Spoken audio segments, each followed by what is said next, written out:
Hello friend, स्वागत है आपका अपने चैनल आज क्लास में। जैसे आपको पता है एनसीईआरटी टेस्ट सीरीज शुरू कर दिया गया है और ये टेस्ट सीरीज रोज सुबह 5:30 बजे लाइव चलता है।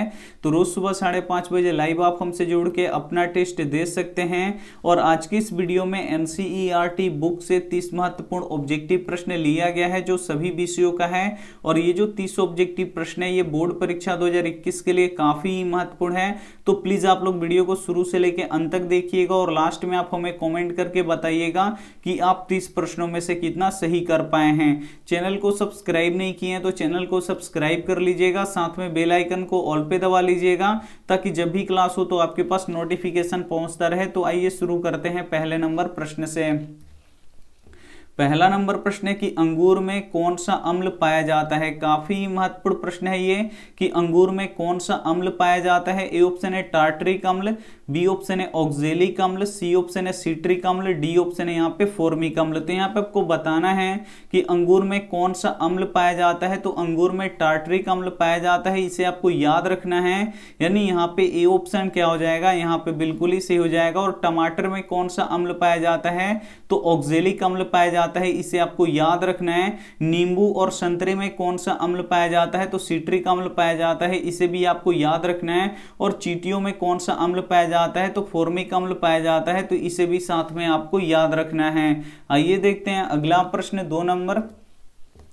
2 नंबर प्रश्न की अर्थव्यवस्था कितने प्रकार के होते हैं। ये भी काफी महत्वपूर्ण प्रश्न है कि अर्थव्यवस्था कितने प्रकार के होते हैं। ए ऑप्शन है 2 प्रकार के, बी ऑप्शन है 3 प्रकार के, सी ऑप्शन है 4 प्रकार के, डी ऑप्शन है 1 प्रकार के। तो यहाँ पे आपको बताना है कि अर्थव्यवस्था कितने प्रकार के होते हैं। तो जो अर्थव्यवस्था होता है वो 3 प्रकार के होते हैं, ये आपको याद रखना है। यानी यहाँ पे बी ऑप्शन क्या हो जाएगा, यहाँ पे बिल्कुल ही सही हो जाएगा। अर्थव्यवस्था कितने प्रकार के होते हैं तो 3 प्रकार के होते हैं। कौन कौन, तो पहला होता है पूंजीवादी अर्थव्यवस्था, दूसरा होता है साम्यवादी अर्थव्यवस्था और तीसरा होता है मिश्रित अर्थव्यवस्था। तो एक प्रश्न ये भी पूछता है कि भारत में कैसी अर्थव्यवस्था है, तो भारत में मिश्रित अर्थव्यवस्था है, तो ये भी साथ में आपको याद रखना है। आइए देखते हैं अगला प्रश्न, 3 नंबर प्रश्न हिंदी का है। यहाँ पे देखिए दही वाली मंगमा कहानी किसे संदेश देती है। ये भी काफी महत्वपूर्ण प्रश्न है कि दही वाली मंगमा कहानी किसे संदेश देती है। ए ऑप्शन है माताओं को, बी ऑप्शन है पुत्रियों को, सी ऑप्शन है बहुओं को, डी ऑप्शन है छात्रों को। तो यहाँ पे आपको बताना है कि दही वाली मंगमा कहानी किसे संदेश देती है तो बहुओं को संदेश देती है। यानी यहाँ पे सी ऑप्शन क्या हो जाएगा, यहाँ पे बिल्कुल ही सही हो जाएगा। काफी महत्वपूर्ण 30 ऑब्जेक्टिव प्रश्न है, तो एक भी प्रश्न आप स्किप मत कीजिएगा। वीडियो को प्लीज आप लोग शुरू से लेकर अंत तक जरूर देखिएगा। ये देखते हैं अगला प्रश्न, 4 नंबर जो गणित का है। 4 नंबर प्रश्न है, यदि cos 4x - 10 डिग्री बराबर 0 हो तो x का मान है। इसमें आपको क्या करना है, x का मान निकाल देना है। तो सबसे पहले हम यहाँ पे प्रश्न उतार देते हैं। यहाँ पे है cos 4x - 10 डिग्री बराबर यहाँ पे क्या दिया है, 0 दिया है, तो यहाँ पे हम लिख देंगे 0। अब यहाँ पे देखिए हमको बोल रहा है कि x का मान यहाँ से आप क्या कर दीजिए, निकाल दीजिए। तो सबसे पहले यहाँ से आपको cos हटाना पड़ेगा, तभी ये x का मान निकलेगा। और ये cos कैसे हटेगा, जब बराबर के उधर एक cos होगा तो cos से cos क्या हो जाएगा, कट जाएगा। तो अब यहाँ पे आपको देखना है कि cos कितने डिग्री का मान यहाँ पे 0 होता है। तो cos कितने डिग्री का मान 0 होता है, तो cos 90 डिग्री का मान कितना होता है, 0 होता है। तो 0 की जगह पे हम क्या लिखेंगे, यहाँ पे cos 90 डिग्री लिखेंगे। तो यहाँ पे लिख दीजिए, यहाँ पे देखिए cos 4x माइनस यहाँ पे 10 डिग्री बराबर, अब यहाँ पे देखिए 0 की जगह पे हम क्या लिखेंगे, cos 90 डिग्री, क्योंकि cos 90 डिग्री का मान कितना होता है, 0 होता है। तो यहाँ पे हम लिख देते हैं cos 90 डिग्री। अब यहाँ पे देखिए cos से cos क्या हो जाएगा, कट जाएगा। इधर क्या बचा, 4x - 10 डिग्री बराबर उधर कितना बचा हमारा, 90 डिग्री। अब यहाँ पे देखिए हमको x का मान निकालना है, तो -10 डिग्री को बराबर के उधर भेज देंगे। तो इधर बच जाएगा हमारा 4x बराबर उधर 90 डिग्री पहले से ही है। और यहाँ पे देखिए -10 डिग्री जब बराबर के उधर जाएगा तो ये क्या हो जाएगा, यहाँ पे +10 डिग्री हो जाएगा। अब इन दोनों को क्या कर लीजिए, जोड़ लीजिए। तो यहाँ पे देखिए 4x बराबर कितना हो गया, 90 और 10 जोड़ेंगे तो कितना हो जाएगा, यहाँ पे 100 डिग्री हो जाएगा। अब हमको x का मान निकालना है, तो 4 इधर गुणा कर रहे हैं तो उधर जाके भाग करेगा, यानी बट्टा में चला जाएगा। तो इधर हो जाएगा हमारा 100 डिग्री बट्टा यहाँ पे 4 कटा दीजिए। 100 कितना बार में कटेगा, 25 बार में कटेगा। यानी x का मान कितना निकल जाएगा, यहाँ पे 25 डिग्री निकल जाएगा। जो ऑप्शन नंबर बी क्या हो जाएगा, यहाँ पे बिल्कुल ही सही हो जाएगा। तो उम्मीद करते हैं ये प्रश्न आपको काफी अच्छी तरीके से समझ में आया होगा। समझ में आ रहा है तो प्लीज आप लोग वीडियो को शुरू से लेकर अंत तक जरूर देखिएगा। ये देखते हैं अगला प्रश्न 5 नंबर। 5 नंबर भी प्रश्न काफी महत्वपूर्ण है कि तरंग दैर्घ्य को किसमें मापते हैं। काफी महत्वपूर्ण प्रश्न है 5 नंबर भी कि तरंग दैर्घ्य को किसमें मापते हैं। ए ऑप्शन है जूल में, बी ऑप्शन है एंगस्ट्रॉम में, सी ऑप्शन है पास्कल में, डी ऑप्शन है मीटर में। तो यहाँ पे आपको बताना है कि तरंग दैर्घ्य को किसमें मापते हैं। तो जो तरंग दैर्घ्य होता है उसको एंगस्ट्रॉम में मापते हैं, इसे आपको याद रखना है। यानी यहाँ पे बी ऑप्शन क्या हो जाएगा, यहाँ पे बिल्कुल ही सही हो जाएगा। और एंगस्ट्रॉम को ऐसे सूचित करते हैं, इसे आपको ध्यान में रखना होगा। और एक प्रश्न ये भी पूछता है कि किस रंग का तरंग दैर्घ्य अधिक होता है। तो लाल रंग का तरंग दैर्घ्य क्या होता है, अधिक होता है, ये आपको याद रखना है। और एक प्रश्न ये भी पूछता है कि किस रंग का तरंग दैर्घ्य कम होता है। तो बैगनी रंग का तरंग दैर्घ्य कम होता है, तो ये भी साथ में आपको याद रखना है। और तरंग दैर्घ्य को किस में मापते हैं, तो एंगस्ट्रॉम में मापते हैं, तो इसे भी साथ में आपको याद रखना है। आइए देखते हैं अगला प्रश्न 6 नंबर। 6 नंबर प्रश्न हिंदी का है कि नदियों को बचाना है। ए ऑप्शन है नाला होने से, बी ऑप्शन है बाढ़ आने से, सी ऑप्शन है सूख जाने से, डी ऑप्शन है इनमें से कोई नहीं। तो यहाँ पे आपको बताना है कि नदियों को बचाना है। तो नदियों को किससे बचाना है, तो नाला होने से बचाना है। यानी यहाँ पे ए ऑप्शन क्या हो जाएगा, यहाँ पे बिल्कुल ही सही हो जाएगा। ये देखते हैं अगला प्रश्न 7 नंबर। 7 नंबर प्रश्न देख लीजिए, गणित का है। यदि किसी त्रिज्या खंड की त्रिज्या 7 मीटर तथा थीटा यानी कोण 90 डिग्री हो तो त्रिज्या खंड का क्षेत्रफल ज्ञात करें। यहाँ पे आपको त्रिज्या खंड का क्षेत्रफल ज्ञात करना है। तो ये प्रश्न कब बनेगा, आपको जब त्रिज्या खंड का क्षेत्रफल का फॉर्मूला पता हो। तो यहाँ पे देखिए त्रिज्या खंड का क्षेत्रफल का फॉर्मूला क्या होता है, तो थीटा बटा क्या होता है 360 और गुणे क्या होता है पाई आर स्क्वायर। ये होता है त्रिज्या खंड का फॉर्मूला। तो अगर आपको याद नहीं है तो प्लीज आप लोग इसे नोट कर लीजिए और याद कर लीजिए, क्योंकि एक प्रश्न इससे रहेगा ही रहेगा। यहां पे देखिए थीटा का मान कितना दिया है, तो थीटा का मान यहां पे 90 डिग्री दिया है, तो यहां पे रख दीजिए 90 डिग्री और बट्टा यहां पे 360 डिग्री है, तो यहां पे लिख देंगे 360 डिग्री। और यहां पे देखिए गुणा पाई का मान कितना होता है, यहाँ पे 22 होता है, 22/7। तो यहाँ पे लिख देंगे 22/7। और यहाँ पे देखिए आर स्क्वायर, आर क्या होता है त्रिज्या। तो यहाँ पे त्रिज्या कितना दिया हुआ है 7 मीटर दिया है, तो यहाँ पे लिख देंगे हम 7 मीटर। ये 2 बार है, आर स्क्वायर का मतलब क्या हुआ कि ये 2 बार है, तो यहाँ पे हम लिख देंगे 2 बार 7 मीटर गुणे 7 मीटर। अब यहाँ पे कटा लीजिए, यहाँ पे देखिए 9 चौका कितना होता है 36 होता है, यानी 90 से यहाँ पे 360 कितना बार में कट जाएगा, 4 बार में कट जाएगा। और यहाँ पे देखिए 7 से 7 एक क्या हो जाएगा, कट जाएगा। अब ऊपर कितना बचा है, यहाँ पे देखिए 22 और 4 भी कट रहा है, तो इसे भी कटा दीजिए, 2 दूना 4 और ये 11 बार में कट जाएगा। अब यहाँ पे ऊपर देखिए 11 से कितना हो जाएगा, यहाँ पे 77 और बट्टा के नीचे कितना बचेगा, यहाँ पे 2 बचेगा। और यहाँ पे देखिए मीटर में जब मीटर से गुणा होगा तो ये क्या हो जाएगा, मीटर स्क्वायर हो जाएगा। यानी 77/2 मीटर स्क्वायर इसका क्या हो जाएगा, त्रिज्या खंड का यहाँ पे क्षेत्रफल निकल जाएगा। जो ऑप्शन नंबर डी क्या हो जाएगा, यहाँ पे बिल्कुल ही सही हो जाएगा। तो उम्मीद करते हैं ये भी प्रश्न आपको काफी अच्छी तरीके से समझ में आया होगा। समझ में आ रहा है तो प्लीज आप लोग वीडियो को शुरू से लेके अंत तक जरूर देखिएगा। ये देखते हैं अगला प्रश्न 8 नंबर। 8 नंबर प्रश्न है कि चंद्रगुप्त मौर्य ने किस वंश का स्थापना किया। काफी महत्वपूर्ण प्रश्न है ये भी कि चंद्रगुप्त मौर्य ने किस वंश का स्थापना किया। ए ऑप्शन है मौर्य वंश, बी ऑप्शन है गुप्त वंश, सी ऑप्शन है परमार वंश, डी ऑप्शन है इनमें से कोई नहीं। तो यहाँ पे आपको बताना है कि चंद्रगुप्त मौर्य ने किस वंश का स्थापना किया। तो मौर्य वंश का स्थापना किया, इसे आपको याद रखना है। यानी यहाँ पे ए ऑप्शन क्या हो जाएगा, यहाँ पे बिल्कुल ही सही हो जाएगा। और चंद्रगुप्त मौर्य कहाँ के राजा थे, तो पाटलिपुत्र के राजा थे, तो ये भी साथ में आपको याद रखना है। आइए देखते हैं अगला प्रश्न यहाँ पे 9 नंबर।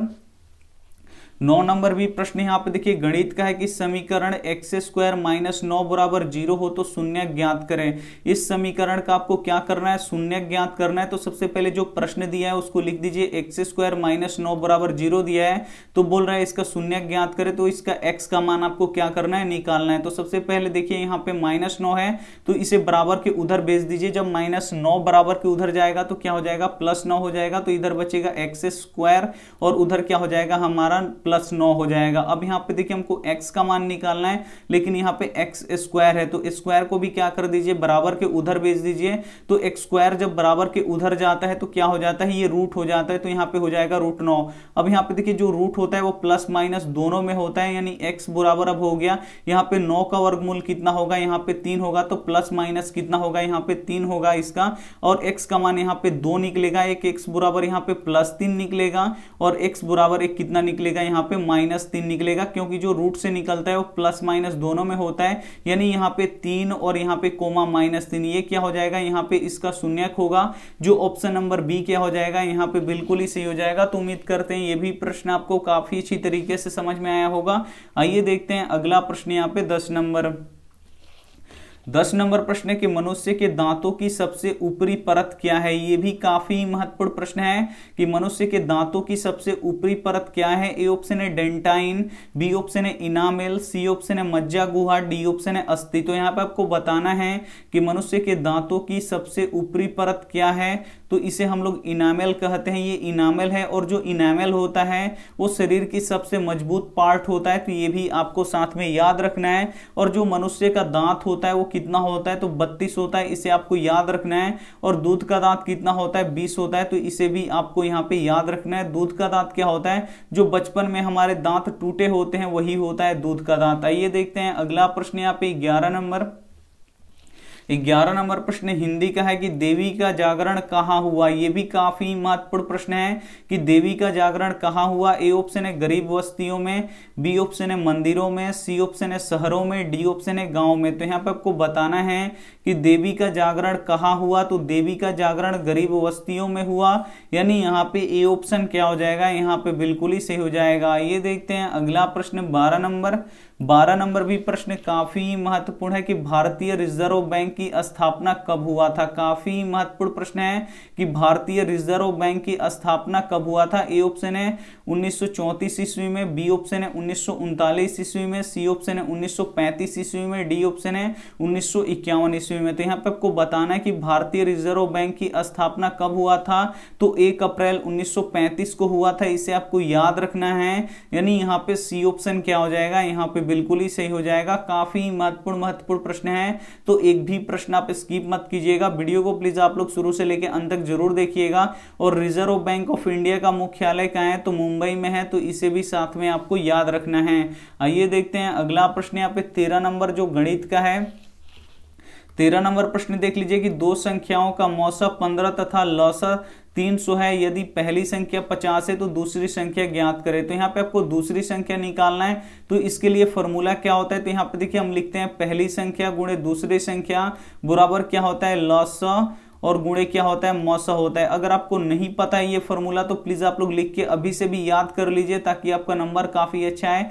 तो यहाँ पे देखिए आपको पहली संख्या का मान रखना है, तो यहाँ पे देखिए पहली संख्या कितना दिया है, यहाँ पे पहली संख्या 50 दिया है, तो यहाँ पर रख दीजिए 50 गुणा है, तो यहाँ पे गुणा दे दीजिए।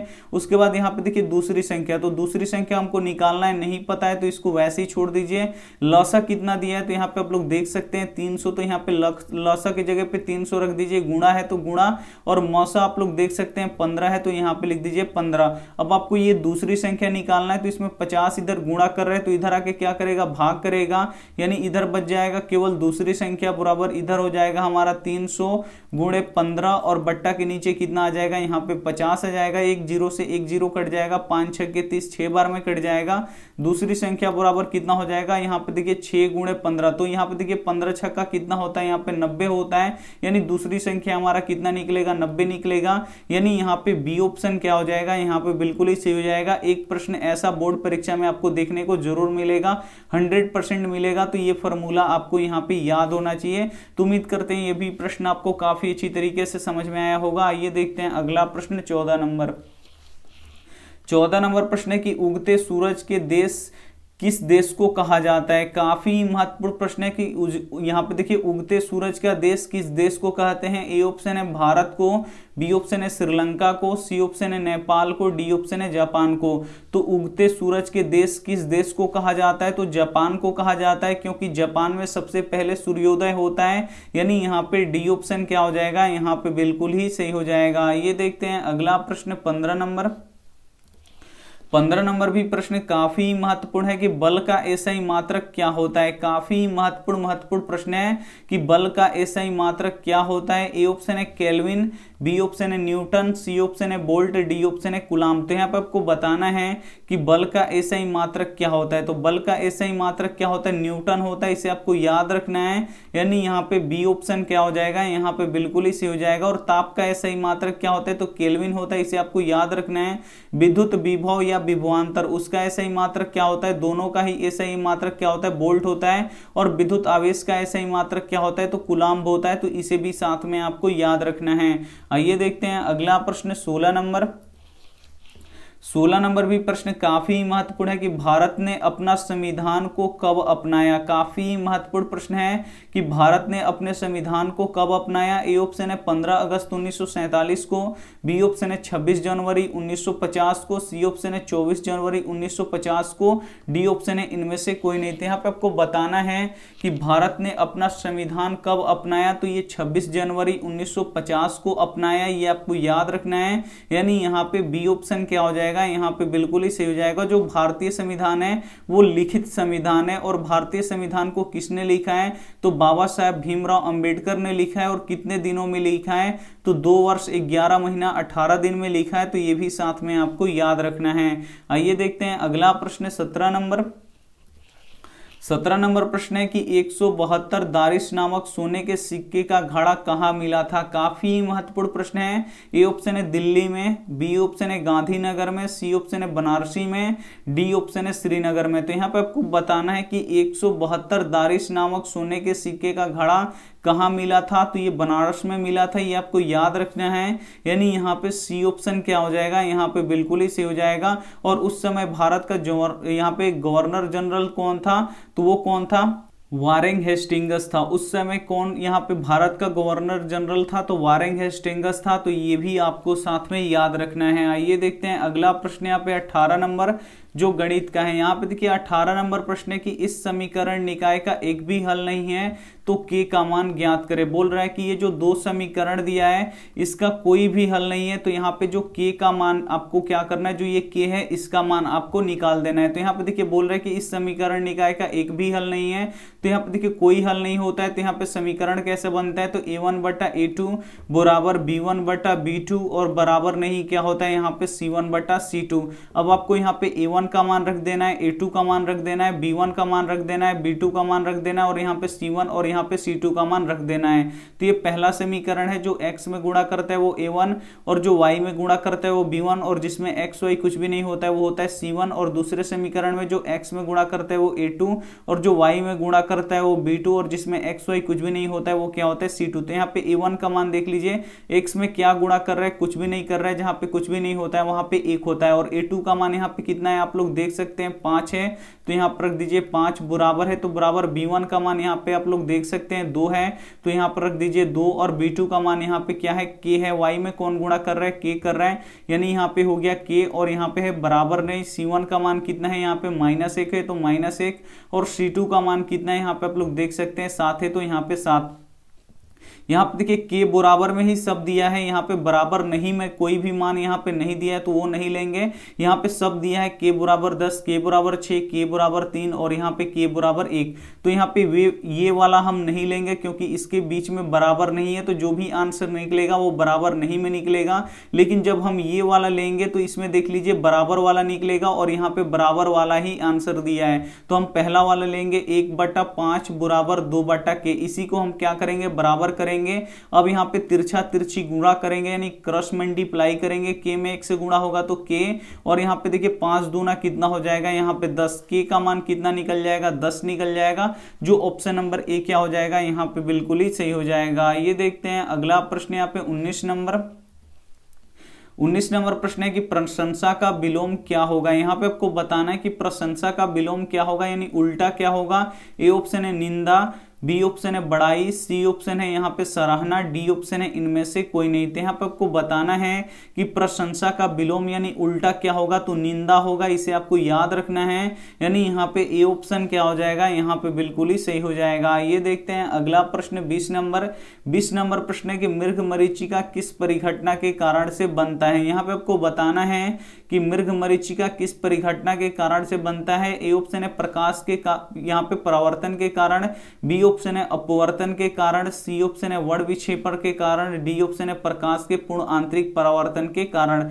तो यहाँ पे आपको बताना है कि मृगमरीचिका किस कारण से बनता है, तो ये प्रकाश के पूर्ण आंतरिक परावर्तन के कारण से बनता है। यानी यहाँ पे डी ऑप्शन क्या हो जाएगा, यहाँ पे बिल्कुल ही सही हो जाएगा। ये मृगमरीचिका क्या होता है, तो जब आप रेगिस्तान में जाइएगा तो लगेगा कुछ दूरी पे पानी है, लेकिन जब आप वहां पे जाइएगा तो वहां पे पानी नहीं रहेगा। तो ये क्या होता है, एक प्रकाशीय भ्रम होता है। तो वही प्रकाशीय भ्रम को हम क्या कहते हैं, मृगमरीचिका कहते हैं। और ये जो मृगमरीचिका होता है ये किस कारण से बनता है, तो ये प्रकाश के पूर्ण आंतरिक परावर्तन के कारण से बनता है। यानी यहाँ पे डी ऑप्शन क्या हो जाएगा, बिल्कुल ही सही हो जाएगा। ये देखते हैं अगला प्रश्न 21 नंबर प्रश्न है कि गांधी जी ने सत्याग्रह का प्रयोग पहली बार कहाँ किया। ए ऑप्शन है भारत में, बी ऑप्शन है दक्षिण अफ्रीका में, सी ऑप्शन है इंग्लैंड में, डी ऑप्शन है रूस में। तो यहाँ पे आपको बताना है कि गांधी जी ने सत्याग्रह का प्रयोग पहली बार कहां किया, तो दक्षिण अफ्रीका में किया, इसे आपको याद रखना है। यानी यहाँ पे बी ऑप्शन क्या हो जाएगा, यहाँ पे बिल्कुल ही सही हो जाएगा। और गांधी जी दक्षिण अफ्रीका से कब भारत लौट कर आए थे, तो 1915 ईस्वी में आए थे। तो ये भी साथ में आपको याद रखना है। आइए देखते हैं अगला प्रश्न 22 नंबर प्रश्न गणित का है। यदि cos a बराबर 4/5 हो तो sin स्क्वायर a का मान ज्ञात करें। यहाँ पे क्या दिया है, यहाँ पे दिया है cos a बराबर कितना दिया है, 4/5। तो बोल रहा है यहाँ पे कि sin स्क्वायर a का आप क्या कर दीजिए, मान ज्ञात कर दीजिए। तो यहाँ पे देखिए cos a का फॉर्मूला क्या होता है, तो cos a का फॉर्मूला होता है ये आधार और बट्टा यहाँ पे क्या होता है, आधार बट्टा क्या होता है, कण। यानी यहाँ पे देखिए आधार कितना दिया हुआ है, 4 दिया है, और कण कितना दिया है, यहाँ पे 5 दिया है। और यहाँ पे साइन का यहाँ पे फॉर्मूला क्या होता है, तो साइन का फॉर्मूला क्या होता है, यहाँ पे देखिए लंब और बट्टा क्या होता है, कण होता है। और इसका देखिए स्क्वायर है, तो इसका भी क्या कर देंगे हम, फॉर्मूला का भी स्क्वायर कर देंगे। तो इसमें साइन स्क्वायर ए का मान निकालने के लिए हमको यहाँ पे लंब चाहिए और यहाँ पे क्या चाहिए, कण चाहिए। तो कण तो पता है लेकिन इसमें लंब नहीं दिया है, तो लंब हमको सबसे पहले निकालना पड़ेगा। फॉर्मूला होता है एक, यहाँ पे देखिए कण का स्क्वायर बराबर क्या होता है, यहाँ पे लंब का स्क्वायर, और जोड़ क्या होता है, यहाँ पे आधार का स्क्वायर। कण कितना दिया है, 5 दिया है, तो यहाँ पे 5 का स्क्वायर बराबर लंब हमको निकालना है, तो इसको वैसे ही छोड़ दीजिए। आधार कितना दिया है, 4 दिए, तो यहाँ पे 4 का स्क्वायर, 5 का स्क्वायर 25, लंब का स्क्वायर यहाँ पे देखिए, और जोड़ यहाँ पे देखिए 4 का स्क्वायर कितना होगा, 16 होगा। अब यहाँ पे देखिए जो 16 इधर जोड़ रहा है, इधर आके क्या करेगा, घटाएगा। यानी यहाँ पे देखिए 25 और माइनस क्या हो जाएगा, 16 बराबर इधर हो जाएगा हमारा लंब का स्क्वायर। अब यहाँ पे देखिए 25 में से 16 जाएगा, कितना बचेगा, 9 बचेगा, और इधर क्या बचेगा हमारा लंब का स्क्वायर। लेकिन हमको यहाँ पे लंब चाहिए, इसका स्क्वायर नहीं चाहिए। तो हम क्या करेंगे, यहाँ पे जो स्क्वायर है इसको बराबर के इधर भेज देंगे, तो ये क्या हो जाएगा, रूट हो जाएगा। तो ये हो जाएगा √9 बराबर क्या हो जाएगा, यहाँ पे लंब हो जाएगा। तो 9 का वर्गमूल कितना होता है, 3। यानी लंब कितना निकल गया हमारा, 3 निकल गया। अब यहाँ पे आप लोग मान रख दीजिए, लंब के जगह पे यहाँ पे 3, कण कितना है, यहाँ पे 5 है, तो 5, और इसका स्क्वायर है तो क्या कर देंगे, स्क्वायर कर देंगे। अब ये जो स्क्वायर है ये 3 के लिए भी है और 5 के लिए भी है। तो यहाँ पे देखिए 3 का स्क्वायर करेंगे, तो 3 का स्क्वायर का मतलब 3 2 बार गुणा, यानी 3 तरीका कितना हो जाएगा, 9। उसी तरह जब 5 का स्क्वायर करेंगे, यानी 5 से कितना बार गुणा होगा, यहाँ पे 2 बार गुणा होगा, तो 5 कितना हो जाएगा, यहाँ पे 25, यानी 9/25 क्या हो जाएगा, बिल्कुल ही सही आंसर हो जाएगा। यानी यहाँ पे सी ऑप्शन क्या हो जाएगा, बिल्कुल ही सही हो जाएगा। ये देखते हैं अगला प्रश्न 23 नंबर प्रश्न है कि अपना उल्लू सीधा करना मुहावरे का अर्थ क्या है। ए ऑप्शन है अपना काम निकालना, बी ऑप्शन है उल्लू पालना, सी ऑप्शन है दूसरे का बात मनाना, यहाँ पे डी ऑप्शन है दूसरे का काम करना। तो यहाँ पे आपको बताना है कि अपना उल्लू सीधा करना मुहावरे का अर्थ क्या है, तो अपना काम निकालना है। यानी यहाँ पे ए ऑप्शन क्या हो जाएगा, यहाँ पे बिल्कुल ही सही हो जाएगा। काफी महत्वपूर्ण प्रश्न है, तो प्लीज आप लोग वीडियो को शुरू से लेके अंत तक जरूर देखिएगा। यहाँ पे देखिए 24 नंबर प्रश्न है कि 6 + √2 एक कैसी संख्या है। तो हम आपको बता चुके हैं कि किसी भी संख्या में अगर रूट रह जाता है तो वो क्या हो जाता है, अपरिमेय हो जाता है। और यहाँ पे देखिए 6 + √2, तो यहाँ पे देखिए रूट 2 है तो यहाँ पे 2 का वर्गमूल नहीं निकलेगा। जब 2 का यहाँ पे वर्गमूल नहीं निकलेगा तो इसमें रूट रह जाएगा, और जब ये इसमें रूट रह जाएगा तो 6 प्लस रूट 2 ये कैसी संख्या हो जाएगी, तो ये एक अपरिमेय संख्या हो जाएगी। यानी यहाँ पे बी ऑप्शन क्या हो जाएगा, यहाँ पे बिल्कुल ही सही हो जाएगा। 6 प्लस रूट 2 एक कैसी संख्या है, तो एक अपरिमेय संख्या है, यानी यहाँ पे बी ऑप्शन क्या हो जाएगा, बिल्कुल ही सही हो जाएगा। ये देखते हैं अगला प्रश्न 25 नंबर प्रश्न है कि इंद्रधनुष में कितना रंग दिखाई देता है। यहाँ पे आपको बताना है कि इंद्रधनुष में कितना रंग दिखाई देता है। ए ऑप्शन है 10, बी ऑप्शन है 7, सी ऑप्शन है 12, डी ऑप्शन है 14। तो इंद्रधनुष में कितना रंग दिखाई देता है, तो इंद्रधनुष में 7 रंग दिखाई देता है, इसे आपको याद रखना है। यानी यहाँ पे बी ऑप्शन क्या हो जाएगा, यहाँ पे बिल्कुल ही सही हो जाएगा। और इंद्रधनुष में बाहर कौन सा रंग होता है, तो लाल होता है, इसे आपको याद रखना है। और इंद्रधनुष में अंदर कौन सा रंग होता है, बैगनी होता है, तो इसे भी साथ में आपको याद रखना है। आइए देखते हैं अगला प्रश्न 26 नंबर प्रश्न है कि कर्ण किसके पक्ष से युद्ध लड़ रहा था। जो कर्ण थे वो किसके पक्ष से युद्ध लड़ रहे थे। ए ऑप्शन है कौरव, बी ऑप्शन है पांडव, सी ऑप्शन है राम, डी ऑप्शन है रावण। तो जो कर्ण थे वो किसके पक्ष से युद्ध लड़ रहे थे, तो कौरव के पक्ष से युद्ध लड़ रहे थे।